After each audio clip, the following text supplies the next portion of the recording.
We can one day win the World Cup. The words of Greg Berhalter. Herc, your thoughts? How long into the future are we talking? One day is, he leaves himself a lot of cushion, no? By saying one day.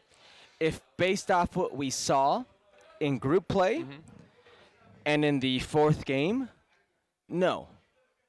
Well, it's saying something without saying anything, really, because when No, you no, leave no, it no, no, for no. eternity, No, because you don't he's think the hanging- U.S. can ever win a World Cup? He's hanging his hat on a performance to give hope to people of one day winning a World Cup. He's talking about all 4 games, not just the game Well, against I hope Netherlands. he's only talking about the game against England if you want to hang hope for people to win the World Cup. Honestly, because if he wants to put in a whole performance of what was a group phase plus that fourth game, I don't think anybody in their rational mind would think they're capable of winning a World Cup. How many teams have won a World Cup? How many nations have won a World Cup? 8? 8. Yeah. It's not that easy to win. There's a reason teams like the Netherlands have never won a World Cup, and that's a footballing powerhouse. Do you see the United States as different than a Netherlands or Mexico who have a long history of, I mean, obviously different histories, Netherlands coming very close, Mexico kind of gradual progression into contender, and what we've seen from the U.S. since 1990, which Mexico's is not a gradual it's just a straight mid-table line. well, but I think if you go back to like And the, it's probably going down. okay, different conversation what's going to happen in the future. I'm talking about if you go from like the 1930s through the 70s, it's kind of bad, and then eventually Mexico in the 90s gets to a place where they are considered, you should be out of the group phase every tournament. That's what we look at Mexico now. I think that's gradual improvement. When we consider the United States missed 40 years of World Cups between 1950 until they qualified again in 1990. And then we see the progression, and we live it every day, right? We've seen how the sport has grown in this country. It's a much more exponential growth than I think other countries can claim. And I think that's why when you look at it from a U.S. perspective, if you were growing gradually like everybody else, no chance. But growth of this sport in the United States is not gradual. It is exponential. So I think that's why It is? Yeah, Herc. Like, It look at what MLS was when you were playing in it. We're not compared to talking what about it is Major League now. Soccer. No, but Major League Soccer. We're not talking about Major League Soccer. Okay, let's talk about USL. Like all the We're leagues. not talking about USL. You're talking about the World Cup. But those are the leagues that create opportunities for players. They're growing. They're existing. No. The leagues that are going to create. No. The What happens in England? There's 4 levels of professional play where guys can play and grow, and half of those guys they play 4th division, 3rd division. They end up in the World Cup team. Can you tell me when's the last time England won a World Cup? They've been to the semifinals last time around. Listen, shut your yap for a second and listen, okay?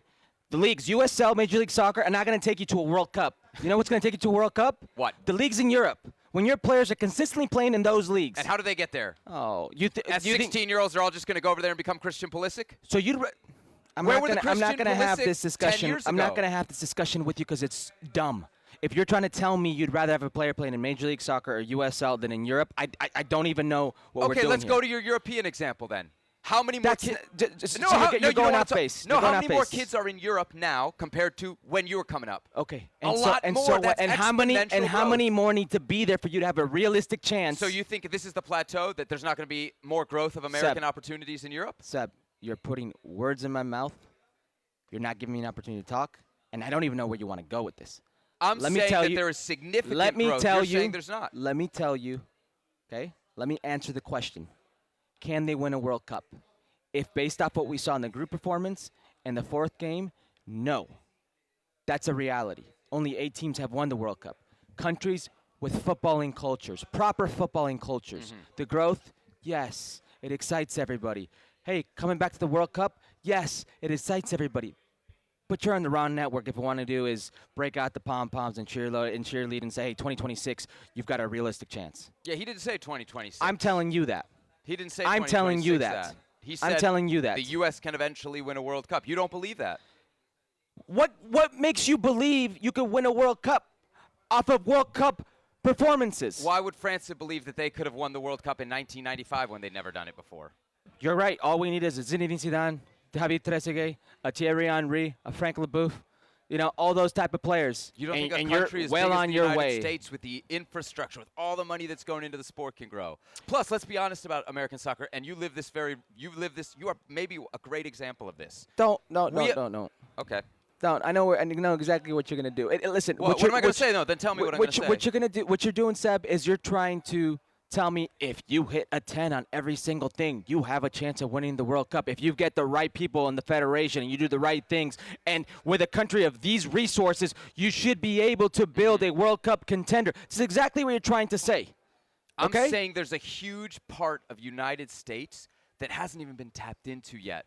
Youth soccer is really for rich kids. What happens when the underprivileged kids start playing, when they start getting the opportunities? Same things are said in Africa about Africa and the potential there. No. Same things in are said in other part of the world, every it is part a of the working world. kids sport. It's not in the United States. Seb. And look at that. We're already competing with suburb kids. Seb, if you think the U.S.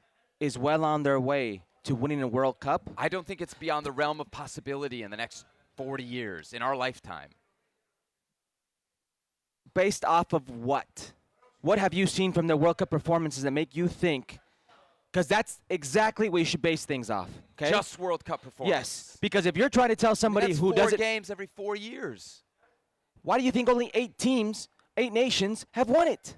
But it's that difficult to achieve. No new nations will ever win it again. That's not what I'm telling you, Seb. But you can't sit here with a realistic you can't sit here and look at the camera and tell people you think they're going to win a World Cup and say, well, it's because USL's doing well. It's because Major League Soccer. Look at the growth, people. It's because look at the exponential growth that we've got all these kids who don't even play. Wait till we get them. Wait till we reach out.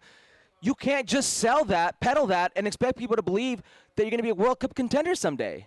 There's exponential growth and room for more growth, which I don't think, like, countries like Mexico don't have that room for growth. Do you think England has more on all fronts on those categories? In terms what Exponential growth as far as what they can do. No, they're where they are. Hold on. They're where they are. In terms of and they have 4 divisions. You just used England as an example. Yes. Okay. Yes. They've got exactly everything the U.S. would ever want, right? Right. So when the U.S. has right. Yes. So when the U.S. and has, how hard has it been for them? Yes, but they're much more competitive. They were within 2 games last time around. Seb, they made the final Seb, of the European how many Championships. years has it been? 1966. You're picking Okay. one example. No, you picked it. I didn't pick France it. has you four, picked France it. has 4 divisions. You picked Talk it. about France. Mexico has 4 divisions. No, it doesn't. We just talked about how they don't have Pro Rel anymore. The 2nd division is dying. You don't we had think that Mexico has a conversation. 3rd division? Not a viable one. No, Oh. not one where guys can live off of. You think the U.S. does? I think England does. You think the U.S. does? I think the U.S. can, You're- Herc. you're picking- USL League One was What's the question? not viable What's the 10 question? What's years the ago. question? Based off if I have a good feeling? Because that's what you're going on. But you're saying You're telling me that I'm peddling hope. You're peddling no hope. no. I'm trying to tell you. Show me why. Why? What have they done in a World Cup? Because England, they do things in major tournaments that make you feel they're getting closer. That is the difference. Right. That is the difference. So they probably think they can win it now. Greg Berhalter says they can win it eventually. There's a huge difference there, Herc. How do you answer that, Seb? Honestly, You really don't eventually. believe. You don't believe that the U.S. will even come close to winning a World Cup in your lifetime. They've not shown me anything. Have they shown you anything? Federation level? If I'm looking Have from, they shown you yes, anything? Yes. If I'm looking from 1990 to 2022, yes, there's been an incredible the So team much that so went- that they didn't make the last World Cup, Seb. I mean, things happen. But in 1990, they sent a Oh bunch no, of Seb! college Don't kids say to the things World Cup. happen. Seb, don't say things All right, happen. you have no hope for American soccer. I guess we should shut the show down then. If they can never win a World Cup, what are we doing here? Jeez, What are we doing here? unbelievable. Wow. Someone's in a bad mood from You're in a Doha. bad He's mood. complaining, I don't sleep enough. Híjole. More from last Have night. hope, people. You know who doesn't have hope is this guy, Louis van Gaal. This is on the U.S. men's national team. His discussion of what happened in the game last night. Quote, the U.S. didn't adapt. They didn't adjust. We made our tactical plan based on, quote, targeting the flanks. This feels, Herc, like shots fired. You would know. Specifically at the U.S. coaching staff. Is that how you're seeing it, and are they warranted? Making me talk down on U.S. soccer. No, wearing you this hate American Wearing soccer. this glorious shirt right here. These are shots fired, if I've ever seen shots fired. There's a saying, and my good friend Mauricio Pedrosa always says it, entre bomberos no se pisan la manguera. Okay, Between firefighters, you don't amongst step on firefighters, each other's yes, hose. Yes. Exactly, right? So water hose, yes. So it's not common. It's not common. Cramp. Yeah, you're cramping on air? Keep going. Are you cramping on air? I played earlier today, and I'm cramping. I'm sorry. I did not mean to interrupt you. I was trying to eat that one quietly. You were saying about Louis van Gaal and basically not breaking the code among managers? Producer Rafa, I need you on this one. You know exactly what I need from you on this one. Yes. Okay. So the saying goes, amongst firefighters, you don't step on each other's toes. Yeah. Right? So it's not very common you hear a coach say this. Yeah. This is a direct shot. I am convinced Louis van Gaal was fed up with hearing everything about the U.S. men's national team and how well they were doing, and was fed up about hearing about how this generation of Dutch players wasn't like the generation of the past, the Van Basten, the Cruyff, even back in the goal of Van der Sar, the Bergkamps, Van Persies. He was fed up with it. And I'm pretty sure he wanted to teach this team a lesson, more than anything, Greg Berhalter. And there's no need. You just won the game. There's no need to lash out like this or this snide type of comment unless you want to make a point. And the point is, I outcoached you. This is what he's saying. He's literally saying, I outcoached you. You got a long way to go. They didn't adjust? Who's he talking to? Tyler Adams? No. He's talking to the manager. Yeah. You didn't adjust. We knew exactly where we wanted to hurt you through the flanks. Guess why? Because you think your team is good attacking through the flanks with their fullback. You think Anthony Robinson is good in the final third. You think Serginho Dest is good enough to track back and stay with his runners. And guess what? You are not. And we are going to take advantage of you, and that he did. It's definitely true, right? We watched that game. The first 10 minutes go great. Yeah. Let's just hope it doesn't flare up again. The first 10 minutes go great. Netherlands score the goal. You always talk about it. Goals change games. They do. But beyond that, the game itself, the flow of the game felt out of control for the U.S. team. And not only wasn't there a change, but it seemed very specifically like the message from the sidelines was like, keep doing what you're doing. Right. And that's where I think Van Gaal the plan is good. Yeah. It will work. We got one chance. You guys saw that? Keep doing what you're doing. I agree with that. Yeah. Here is the issue. And we just saw Sam Borden's interview with Greg Berhalter. Great work by Sam. He's been doing it all World Cup. Greg thought they played a good first 45. That is mind-blowing to me. You had a good 9 minutes where, and I'm going to choose my words carefully, where the Netherlands give you the ball and almost rope-a-dope you. Do you know what I mean? Yeah. They want you. They want to be lulled. They want you to be lulled into this false sense of security. Now they almost got knocked out in that rope-a-dope. And I think in that rope-a-dope, the chance that Christian has is circumstantial. I mean, it's a loose ball that somebody, like, I think it was Musa or Weston, literally, like, kind of hits really quick because and it comes over the top. Yeah. And he finds himself in an onside position. Christian doesn't think it's a bad mistake by the Dutch defense not getting out, not clearing the lines. And it was Blind. Yeah. And we said he would be a problem for them. And I think he thinks he's offsides. Right. So he just initially just kind of stabs at it. And again, great save. We give the goal credit. Great save. No, great save. But he had more time than he realized. It gets saved, and then there's your chance. Look, we dominated these 9 minutes, and we had a chance on goal. But everybody thinks the first goal, it's that Netherlands counterattack. What counterattack? Do you know how many touches they took to the final touch with Memphis to score? Boom, boom. It went back to the goalkeeper, and then it was 20 touches and into the net. 20 touches. There is no counterattack. And then the second goal, you cannot be this naive, comes off a throw-in. They literally throw the ball in the final third.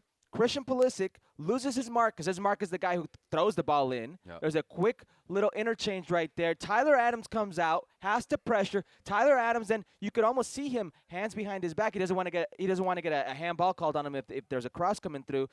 Stutter step stops, enough space, creation of space where he could send that ball hard and low. Exact same carbon copy as the first goal with Memphis, and it's Blind who catches Serginho Dest sleeping. I mean, it's so naive. What could make you think you played a good 45? So to get back to the Van Gaal quote, it was translated from Dutch into English. Like what we're reading is the translation. Okay. Can I read you kind of there's another part of the quote that comes in right before it, which I think might. Context. Go ahead. Context. I would assume the stronger the country is, the less they'll adjust to the system. The U.S. didn't adapt. They didn't adjust. We made our tactical plan based on targeting the flanks. That makes it sound almost like less a shot at the manager and more a shot at the nation as a whole. Does that change anything for you? That's still a shot at the manager. Okay. That's saying you thought you were good. teams that don't adjust are the teams like Brazil, the teams like Right. France, the teams like England, right? Like other teams adjust to you, is what he's saying. Right. He's saying the U.S. wasn't in a place not to adjust. You're not good enough yet to do your own thing. That's exactly what he's saying. Right. All right. So Louis van Gaal had some interesting quotes after last night's match. So did Greg Berhalter. Now, we took a look at this on last night's show, but we want to dive back into it again here. Berhalter, quote, "We don't have a Memphis Depay right now who's scoring in the Champions League." Again, you saw this last night on Futbol Americas. He went on to say the Netherlands were clinical in their scoring opportunities in the first half. Other than that, there wasn't much separating the teams. All right, Herculez Gomez. Get lost or speaking the truth? Where are you coming down on this one? Get lost. Guess who also doesn't have a Memphis Depay scoring in the Champions League? In the last 2 years? The Netherlands. Exactly. The Netherlands also don't have that player you're Yes. talking about. And you know what separated these two teams? Matt Turner. Matt Turner separated these two teams. If not for Matt Turner, you're talking about a 5-1 scoreline. You're not wrong. He made some big saves there. Big yeah. saves. Big saves. That Good is the saves, difference yeah. here. And look, these guys look like they scored some goals in the Champions League. These very young players. I don't know. I get what he's trying to say. There's a difference in talent level. I understand Yeah. that, and I think it is evident what he is trying to say. That is not lost upon me. Right. But there's also an evident talent level when it comes to coaching. Well, yes, and we've talked about that. He is speaking to some element, the truth here, right? A little. But for me, it's a big time get lost because of the timing of this quote. You don't come after a game where you lose and say, well, I don't have the pieces here. You might say that in confidence. You might go back to the federation and say it. But this, to me, is throwing your players under the bus. And I don't like that from a national team manager. I don't like it after a game. I think that's where this, for me, becomes a get lost. You can't deny that the Dutch have better player for player. That what we talked about yesterday, they have a better team, a better squad. But to come out after the game and say that, to me, that's just weak. Yeah, it's Bush League. Do you remember how he answered Sam Borden's question? Which one? Sorry. How would you evaluate your World Cup performance as a coach? Yeah. It's not time to that for me to Well, evaluate. That's how you answer that. When they ask you about your Right. players, if you have that. Okay? You don't throw them under the bus, as you just rightfully said. We talked about Champions League players on the U.S. squad who have scored. McKinney, Adams, remember the huge one in the quarterfinals right. for Leipzig to get them Sent through to them the to the semis. Dest just scored a goal in the Champions League. And by the way, if Champions League goals were so important to Greg Berhalter, I know you guys saw at the top of that Don't list. say it. Don't say it.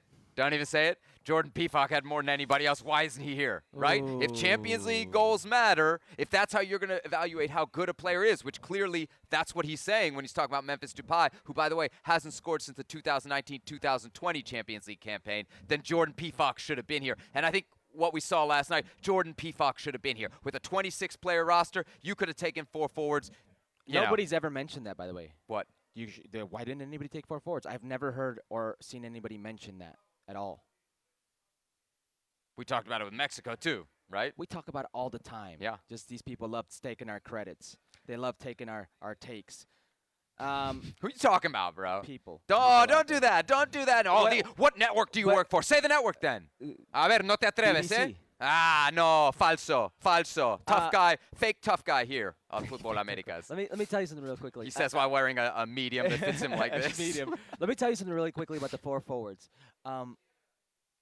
It's very interesting to me when you look the little rotation Greg Berhalter used this World Cup. FIFA came out with some statistics of like the teams and the distances they covered, right? You know who covered the most distance in the group phase? Tyler Adams. No, the teams. Oh, U.S.? The U.S. Yeah, that's the most running, the The most US. physical exertion, right? Yes, and literally did not rotate. So why wouldn't you bring a 4th attacker, a 4th 9? I mean, if you weren't so convinced with Jesus Ferreira, because you clearly weren't, you pulled him at half, it would have been great to have a player like Jordan Pefok. When you need a goal, guess what this guy does? Guess what he specializes in? Goals.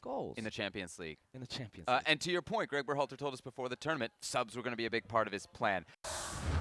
Well, thank you very much for watching ESPN on YouTube. For more sports highlights and analysis, be sure to download the ESPN app. And for live streaming, premium content, and let's not forget as well, ESPN FC 7 days a week. Subscribe to ESPN Plus.